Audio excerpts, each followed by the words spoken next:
పనిచేసే పరిస్థితికి వచ్చారు. నేను చాలాసార్లు ఆలోచించాను. ఒకప్పుడు కుటుంబ నియంత్రణ కోసం నేను పనిచేశాను. ఈరోజు మళ్ళీ పిల్లలి సంపద, పిల్లల కోసం మనం అందరం కూడా కృషి చేయాల్సిన అవసరం వచ్చిందని మీ అందరికీ తెలియజేస్తున్నా. అందుకని నేను ఇంకొక నిర్ణయం కూడా చేసుకొని నెలలో వస్తున్నా మీ దగ్గరికి. మూడో చైల్డ్కి 30,000 రూపాయలు పుట్టిన వెంటనే ఇస్తాం. 4వ చైల్డ్కి 40,000 రూపాయలు ఇస్తాం.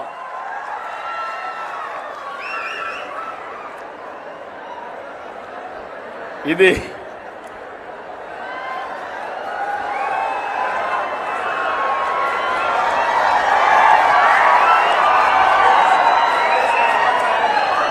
ఏంటి? ఇది కరెక్ట్ అయిన నిర్ణయం అని మిమ్మల్ని అడుగుతున్నా. మా ఆడబిడ్డలు చెప్పండి అమ్మా, మీరేమంటారు? మీరే సృష్టి కర్తలు, మీరు లేకపోతే సృష్టి లేదు.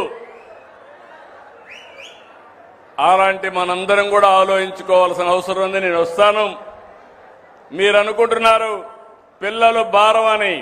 కాదు, పిల్లలే మీకు సంపదను నిరూపించే బాధ్యత నాదని మరొకసారి హామీ ఇస్తున్నా. ఇంకా పకడ్బందీగా చేస్తాం. అంగన్వాడీలను ఇంకా బాగా చేయడం.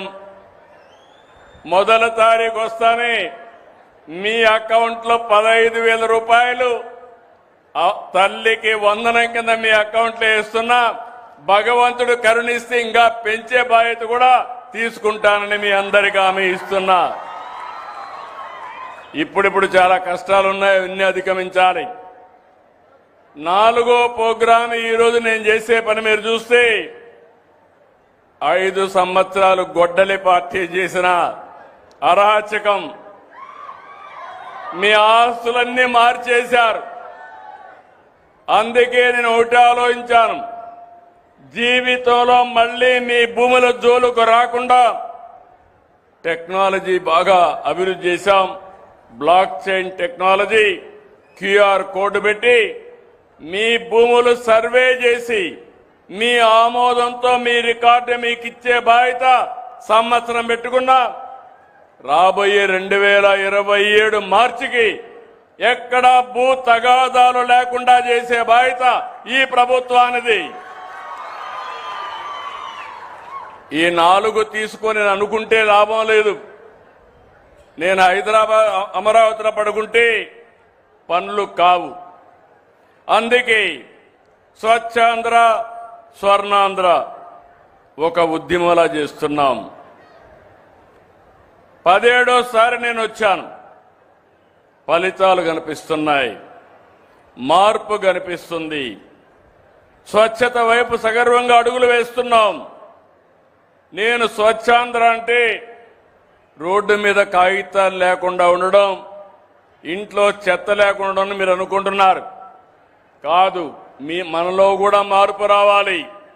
స్వచ్ఛమైన ఆలోచనలు చేయాలి. అదే సమయంలో మనందరం కూడా ఎక్కడికక్కడ మనం తినే తిండి దగ్గర నుంచి మన ఆరోగ్యం దగ్గర నుంచి జాగ్రత్తలు తీసుకోవాలి. తర్వాత ఇల్లు, పరిసరాలు, ఆఫీసు ఇవన్నీ కూడా చేయాల్సిన అవసరం ఉంది. అందుకే నేను మిమ్మల్ని అందరినీ కోరుతున్నా, అలవాట్లు మారాలి. తద్వారా సమాజం మారుతుంది. సమాజం మారితే స్వచ్ఛాంధ్ర సాకారం అవుతుంది. నేను 2047కి స్వర్ణాంధ్ర లక్ష్యంగా పనిచేస్తున్నాను. మీరందరూ గుర్తుపెట్టుకోవాలి, ఈరోజు మన తలసరి ఆదాయం 3 లక్షల రూపాయలు ఆవరేజ్న. ఇది 54 లక్షల రూపాయలు చేయాలని రాబోయే 22 సంవత్సరాల్లో 54 లక్షలు చేయాలనే దిశగా ముందుకు పోతున్నాం. ఇక్కడ ఇంకోడు పెట్టాను. ఒకప్పుడు P3 అంటే పబ్లిక్ ప్రైవేట్ పార్ట్నర్షిప్తో ఇప్పుడు నేషనల్ హైవే చూస్తారు. మీ ఊరు పక్కనే రోడ్లు వేశారు. గవర్నమెంట్ ఆఫ్ ఇండియా ఇప్పించింది. ఆ రోడ్డు అంతా కూడా ఒక వ్యక్తి వచ్చేస్తాడు, టోల్ పెడతాడు, ఆ డబ్బులు కలెక్ట్ చేసుకొని తీసుకున్న అప్పులు కట్టేసే పరిస్థితికి వచ్చారు. అన్నిట్లో ఎయిర్పోర్ట్లు అన్నిట్లో వచ్చాయి. దీనివల్ల ప్రజలకు సంపద వచ్చింది, మెరుగైన అవకాశాలు వచ్చాయి. అదే సమయంలో ఆర్థిక అసమానతలు పెరిగాయి. నేను ఒకే ఒక విషయం మీ అందరికీ చెప్తున్నా, నేను పనిచేసేది ఏ కొద్ది మందో కోటీశ్వర్ల కోసం కాదని మరొకసారి విజ్ఞప్తి చేస్తున్నా. మీకోసం పనిచేస్తున్నా. నెలవారీగా పింఛన్ ఇవ్వాలి, నెలవారీగా జీతాలు ఇవ్వాలి, అభివృద్ధికి డబ్బులు కావాలి. ఇవన్నీ కావాలంటే ఎక్కడి నుంచి వస్తాయి?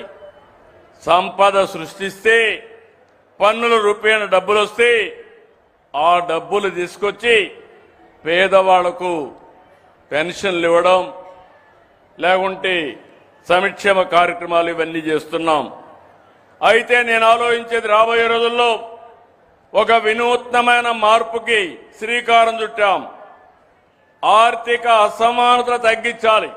ఒక వ్యక్తికి 55 లక్షలు లేకుంటే 5 కోట్ల ఆదాయం, పేదవాళ్ళకు మాత్రం దినానికి 100 రూపాయలు కూడా ఆదాయం లేని పరిస్థితి. ఇది తగ్గాలి. అందుకే ఈరోజు నేను తీసుకున్న కార్యక్రమం పబ్లిక్ ప్రైవేట్ పీపుల్ పార్ట్నర్షిప్. పైనుండే వ్యక్తులు కింద నుండే వ్యక్తుల్ని ఎక్కడికక్కడ దత్తత తీసుకోవడం, వాళ్ళని పైకి తీసుకొచ్చే బాధ్యత. దానికే నేను పేరు కూడా పెట్టాను, ఎంబీకే, మార్గదర్శి బంగారు కుటుంబం.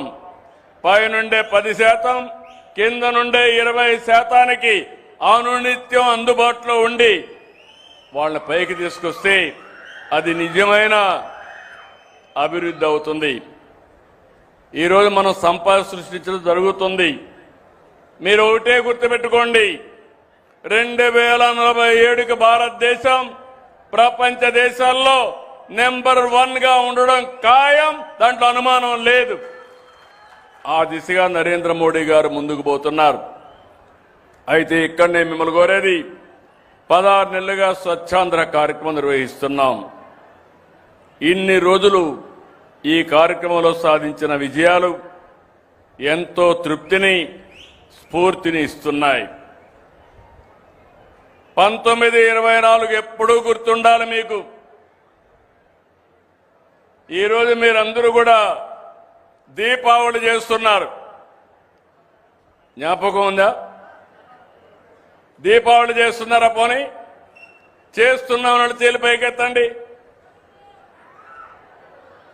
ఓకే, దీపావళి ఎందుకు చేస్తున్నామని తెలిసినట్టు చేలి పైకెత్తండి. అందరికి తెలుసు. ఆ రోజు నరకాసురుడు రాక్షసుడు తప్పితే దాన్ని గుర్తుపెట్టుకోవడానికి దీపావళి చేస్తున్నారా లేదా అని మిమ్మల్ని అడుగుతున్నా. అవునంటే గట్టిగా చప్పట్లు కొట్టండి. చరిత్ర చెప్పే సందేశం. చెడును గుర్తుపెట్టుకుంటే మళ్ళా అలాంటి వ్యక్తుల్ని ప్రోత్సహించకపోతే మనం బాగుపడతామని మన పెద్దలు ఇచ్చినటువంటి మనకు వారసత్వం. నేను 1924లో మీరు చూస్తే ఆ రోజుండే ప్రభుత్వాన్ని మరిచిపోతారా అని మిమ్మల్ని అడుగుతున్నా.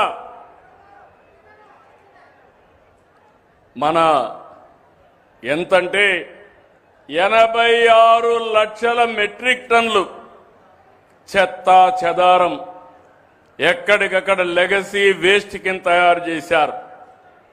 23 నెలలు ఈ వేస్ట్ అంతా క్లియర్ చేయడానికి నాకు సరిపోయింది. 121 లక్షల మెట్రిక్ టన్నులు క్లియర్ చేశాం. జూన్ వరకు అవుతా ఉంది. విధ్వంసం చేయడం నిమిషం పని. దాన్ని మళ్లీ రీబిల్డ్ చేయాలంటే చాలా సమయం అవుతుంది. అందుకే హామీ ఇస్తున్నాను, జూన్ నెల లోపల ఎక్కడ కూడా లెగసీ వేస్ట్ లేకుండా, ఎక్కడ చెత్త లేకుండా చేసే బాధ్యత ఈ ప్రభుత్వానిది అని చెప్పి మీ అందరికీ హామీ ఇస్తున్నాను. 2, ఇంటింటికి వచ్చి చెత్త కలెక్ట్ చేస్తున్నాం. ప్రతిరోజు 7,527 మెట్రిక్ టన్నులు, పట్టణాల్లో 1,436 లక్షల మెట్రిక్ టన్నులు